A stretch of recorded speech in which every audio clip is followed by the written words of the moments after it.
Guys, it's Monday here in Practice Makes Prose, and today we're talking about first person, second person and third person.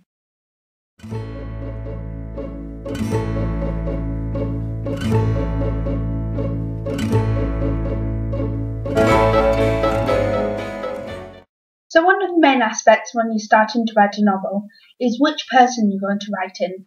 Whether that's first person and you're writing from the point of view of the character, second person using the pronoun you, for example, you walk into the room, or third person, which is an outsider's point of view.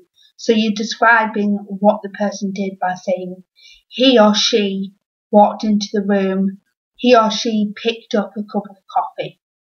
Second person isn't normally used for long novels, maybe for shorter novels, but it's a bit of a challenge to use second person throughout a whole novel.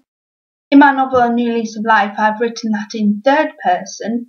However, in some of my stories on Protagonize, and most often in collaborative stories that I'm part of, they are mostly written in first person.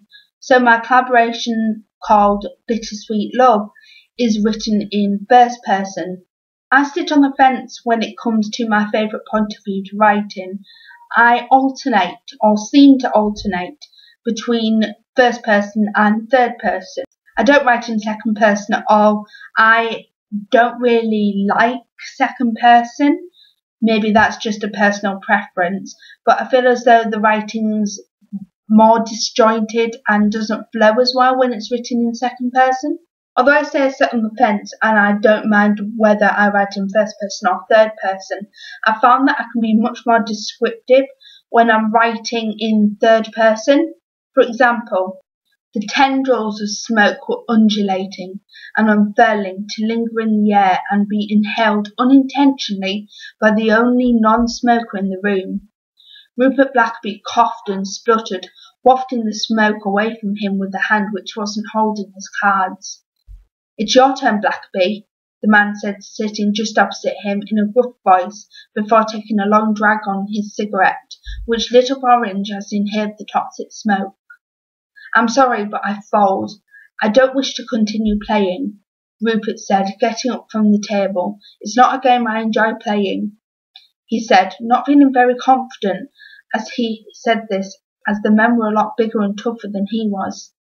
"Why, man, you could earn a hefty load if you continue playing," the man said, pointing at a jar of money in the centre of the table, which had slowly been filling with pound coins and a couple of £10 notes. "Not my cup of tea," Rupert said with a weak smile. Rupert wasn't too sure about these men. They seemed like the type to take illegal drugs and commit crimes on the sly, which made him wonder how Jamie knew this group of ruffians. It had been Jamie who suggested that Rupert meet them. "I tell you what, I'll raise the stakes," the man who had been introduced to Rupert as Harry suggested, pulling out a £50 note from his wallet. Drug money, Rupert thought.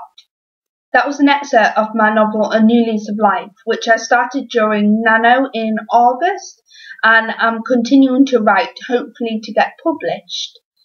And as you can see, with me writing in third person for the story, I can get lots more detail in, and I can use much more complicated words such as undulating and unfurling. However, when I write in first person, I seem to concentrate more on what the character's actually thinking, so their thoughts, rather than what's going on around them.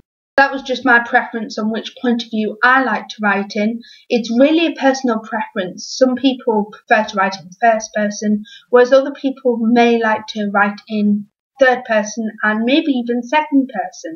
I know that Ali, who wrote Whispers on the Wind, Ari's story, and Hanging from the Family Tree, Tobias's story, wrote them both in first person, and she prefers to write in first person rather than third person. Don't forget to check back on Wednesday for our new topic with Ali, and back again on Friday with Tracy. I hope that you found this video useful, and don't forget, practice makes prose.